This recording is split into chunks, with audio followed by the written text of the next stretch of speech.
آج سے قریب 90 سال پہلے ایک لڑکی نارمل چاکلیٹ فلیور کوکیز بنا رہی تھی۔ یہ اس کا روز کا کام تھا جس میں وہ بیکنگ چاکلیٹ کو بسکٹ ڈو میں مکس کرتی تھی اور چاکلیٹ فلیور کوکیز بناتی تھی۔ لیکن آج کا دن کافی زیادہ امپورٹنٹ ہونے والا تھا کیونکہ آج وہ جو کرنے جا رہی تھی اس کو 90 سالوں کے بعد بھی یاد رکھا جانا تھا۔ اس بیکر کا نام تھا روتھ ویک فیلڈ اور آج اس کے پاس بسکٹس بنانے کے لیے بیکنگ چاکلیٹ موجود نہیں تھا، تو اس نے ایک نارمل چاکلیٹ کو توڑ کر بسکٹ ڈو میں مکس کر دیا اور اس کو اوون میں ڈال دیا۔ وہ یہی سمجھ رہی تھی کہ یہ چاکلیٹ بھی بیکنگ چاکلیٹ کی طرح بسکٹ ڈو میں مکس ہو جائے گا جیسا کہ روز ہوتا ہے۔ لیکن جب بسکٹس تیار ہوئے تو اس میں چاکلیٹ چپس ابھی تک ثابت پڑے ہوئے تھے جو بسکٹس کی لک بھی خراب کر رہے تھے۔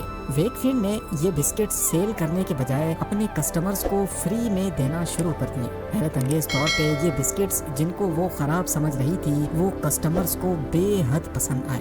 غلطی سے بن جانے والے یہ بسکٹس آج تک پوری دنیا میں چاکلیٹ چپ کوکیز کے نام سے فیمس۔ ناظرین، انسان اکثر ایسی غلطیاں کر بیٹھتا ہے جس کا صرف اس کو ہی نہیں بلکہ دوسروں کو بھی کافی زیادہ فائدہ ہوتا ہے۔ آج آپ غلطی سے بن جانے والی ایسی چیزوں کے بارے میں جانیں گے جو آج ہم تقریباً روز ہی استعمال کرتے ہیں۔ تو آئیے شروع کرتے ہیں۔ نمبر 1، ماچس کے ایجاد ہونے سے پہلے آگ لگانے کے لیے ایک خاص قسم کے پتھر کو اسٹیل کے ساتھ رگڑا جاتا تھا۔ یہ خاص پتھر جس کو فلنٹ بھی کہا جاتا ہے، اس کے ذرے چنگاری بن کر گرتے تھے جن کو خشک پتوں پر گرایا جاتا تھا اور پھر آگ لگائی جاتی تھی۔ لیکن 1826 میں ایک ایسا چمتکار ہوا جس نے پوری دنیا کی یہ مشکل ہی آسان کر دی، اور یہ چمتکار ایک ایسی انوینشن تھی جو غلطی سے ہو گئی تھی۔ برٹش فارماسسٹ جان واکر جو کہ ڈیفرنٹ کیمیکلز کو ملا کر دوائیاں بناتا تھا، وہ ان کیمیکلز کو مکس کرنے کے لیے لکڑی کی اسٹکس یوز کرتا تھا جن پر کیمیکل چپک جایا کرتے تھے۔ عام طور پر تو وہ یہ اسٹکس پھینک دیا کرتا تھا، لیکن ایک دن وہ اس اسٹک کو اپنے کمرے میں پڑے ایک پتھر سے رگڑ رہا تھا تو اچانک اس میں آگ لگ گئی۔ یہ دیکھ کر جان کو کافی حیرت ہوئی کہ جس آگ کو لگانے کے لیے اتنی محنت کرنی پڑتی تھی وہ ایک ہی سیکنڈ میں اتنی آسانی سے لگ گئی۔ جان واکر نے اپنی اس غلطی سے ہو جانے والی انوینشن سے کوئی فائدہ نہیں اٹھایا بلکہ دنیا بھر میں لوگوں کی مشکل آسان کرنے کے لیے ماچس کا کیمیکل فارمولا فری میں بانٹنا شروع کر دیا۔ نمبر 2، فریجز میں یوز ہونے والی گیس جہاں فریج کو ٹھنڈا کرنے کے کام آتی ہے، وہیں اگر یہ گیس غلطی سے بھی انہیل ہو جائے تو وہ انسان کی نہ صرف طبیعت بگاڑ سکتی ہے بلکہ جان بھی لے سکتی ہے۔ ریفریجریٹر کی یہ گیس بنانے والی کمپنی جو ڈو پونٹ کے نام سے جانی جاتی ہے، ان کو اس گیس کا کوئی ایسا الٹرنیٹ چاہیے تھا جو انسانوں کے لیے خطرناک نہ ہو، اور اسی کام کے لیے انہوں نے ایک امریکن کیمسٹ کی سروسز ہائر کر رکھی تھی۔ رائے پلنکٹ اس کمپنی کے لیے ایک ایسی گیس بنانے کا ایکسپیریمنٹ کر رہا تھا جو انسانی جان کے لیے خطرناک نہ ہو۔ ایکسپیریمنٹ میں جو گیس بنی وہ تو کسی کام نہ آئی، لیکن وہ گیس اپنے پیچھے ایک عجیب کیمیکل چھوڑ گئی تھی۔ جب رائے نے اس کیمیکل پر مزید ریسرچ کی تو معلوم پڑا کہ یہ کیمیکل کسی چیز سے چپک بھی نہیں رہا اور اس کو -73 سے 240 ڈگری سیلسیس تک کوئی بھی فرق نہیں پڑ رہا۔ 1941 میں فریج کی گیس کو بنانے کے چکر میں ایک ایسا کیمیکل ایجاد ہو چکا تھا جو آج الیکٹریکل وائرز کی کوٹنگ کے ساتھ ساتھ نان اسٹک فرائنگ پین کی کوٹنگ میں بھی کام آتا ہے، اور یہ کیمیکل ٹیفلون کے نام سے جانا جاتا ہے۔ نمبر 3، پوٹیٹو چپس جو کہ آج کل ہر گروسری اسٹور کے شیلف پر بھرے پڑے ہوتے ہیں اور جن کو پوری دنیا میں ایک فیمس سنیک کے طور پہ کھایا جاتا ہے۔ ان پوٹیٹو چپس کی انوینشن کے پیچھے بھی ایک بہت ہی انٹرسٹنگ سٹوری ہے۔ آج سے قریب 170 سال پہلے نیو یارک کے ایک ریسٹورانٹ مونز لیک ہاؤس میں جارج کرم نامی ایک شیف کام کرتا تھا۔ یہ ریسٹورانٹ کافی فیمس ہوا کرتا تھا، اسی وجہ سے جارج کرم پہ کام کا کافی لوڈ بھی تھا اور وہ کافی فرسٹریٹڈ بھی رہتا تھا۔ ایک دن ایک کسٹمر نے فرینچ فرائز آرڈر کیے جو جارج نے کوک کر کے سرو کر دیے، لیکن کسٹمر کو وہ فرائز نرم لگے تو اس نے واپس لوٹا دیے اور کہا کہ ان کو کرسپ کر کے واپس دو۔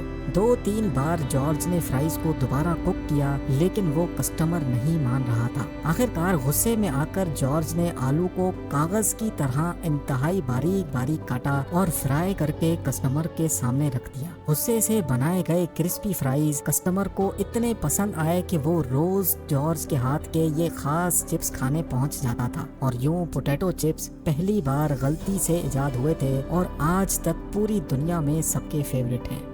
Number 4, American chemist doctor Spencer silver 3M company के लिए काम करते थे। ये अपनी कंपनी के लिए एक ऐसी ग्लू बना रहे थे जो हद से ज्यादा स्टिकी हो, यानी वो ग्लू जब किसी चीज पर लगे तो उतरने का नाम भी ना ले। लेकिन एक्सपेरिमेंट के दौरान डॉक्टर स्पेंसर से जो ग्लू बनी वो उसके बिल्कुल ऑपोजिट थी। ये ग्लू सिर्फ इतनी स्ट्रॉन्ग थी कि वो एक कागज के टुकड़े का वजन झेल सकती थी। लेकिन डॉक्टर स्पेंसर ने नोटिस किया कि ये कागज को ना ही खराब कर रही है और ना ही कागज को एक जगह से निकालकर दूसरी जगह लगाने पर इसकी पावर खत्म हो रही है। 1968 में होने वाले इस फेल्ड एक्सपेरिमेंट में जो ग्लू बनी थी उसको आज तक ऑफिसेज और कॉलेजेस में भरपूर इस्तेमाल किया जाता है, जिसको हम पोस्ट इट नोट्स या फिर स्टिकी नोट्स के नाम से जानते हैं।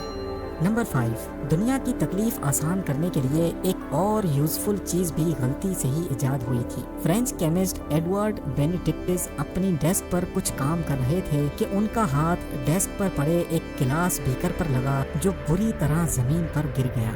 लेकिन एडवर्ड को हैरानी इस बात पर हुई जब उन्होंने ये देखा कि ये शीशे से बना पतला बीकर इतनी बुरी तरह गिरने के बावजूद भी नहीं टूटा, बल्कि इसमें सिर्फ क्रैक्स पड़ गए थे। ये देखकर उनको माजरा समझ नहीं आया कि आखिर गिलास टूटा क्यों नहीं। बाद में उनको मालूम पड़ा कि पिछली बार इस बीकर में उन्होंने जो केमिकल मिक्स किए थे उस केमिकल की एक लेयर गिलास पर रह गई थी, जिसने गिलास के टुकड़ों को बिखरने से रोक लिया था। फ्रेंच केमिस्ट को मालूम भी नहीं था कि उनकी ये गलती से हो जाने वाली इन्वेंशन आने वाले वक्त में कितनी हेल्पफुल साबित होगी। क्या आपको मालूम है कि गाड़ी की विंड स्क्रीन पर लगा ग्लास भी वही ग्लास है जो फ्रेंच केमिस्ट की एक गलती की वजह से इन्वेंट हुआ था। एक्सीडेंट के दौरान अगर गाड़ी में शटर प्रूफ ग्लास ना लगा हो तो शीशा रेजा रेजा होकर गाड़ी में बैठे पैसेंजर्स को खासा नुकसान पहुंचा सकता है। Number 6, anti depressant medicine depression के पेशेंट्स के लिए जान बचाने वाली गोली का काम करती है, लेकिन ये मेडिसिन भी असल में एक गलती की वजह से ही इजाद हुई थी। जी हाँ, 1957 में डॉक्टर्स टीबी के लिए एक दवाई बना रहे थे। वो दवाई तो बन गई, लेकिन टीबी के पेशेंट्स पर वो कुछ खास असर नहीं कर रही थी। डॉक्टर्स ने नोटिस किया कि टीबी के पेशेंट्स का असल मसला तो हल नहीं हो रहा, लेकिन इस मेडिसिन की वजह से उनका मूड बहुत अच्छा हो जाता है। तब से लेकर अब तक ये मेडिसिन एंटी डिप्रेसेंट के नाम से सेल होती है, क्योंकि ये डिप्रेशन के पेशेंट्स का मूड मिनटों में ठीक कर देती है। और अब नंबर 7, इंसान का दिल इंसान के मोशन के हिसाब से धड़कता है। यानी अगर हम सो रहे होते हैं तो दिल आहिस्ता धड़कता है, और अगर हम भाग रहे होते हैं तो दिल तेज तेज धड़कता है। लेकिन दिल को कैसे पता चलता है कि कब तेज धड़कना है और कब स्लो? इसके लिए बॉडी में एक नेचुरल सेंसर होता है जिसको साइनस नोड कहा जाता है। ये सेंसर ऑटोमेटिकली बॉडी के फंक्शन के हिसाब से दिल की धड़कन को कंट्रोल करता है। लेकिन क्या होगा अगर ये हमारा नेचुरल सेंसर किसी वजह से काम करना छोड़ जाए? इसके लिए ये छोटी डिवाइस इस्तेमाल होती है जिसको पेस मेकर कहा जाता है।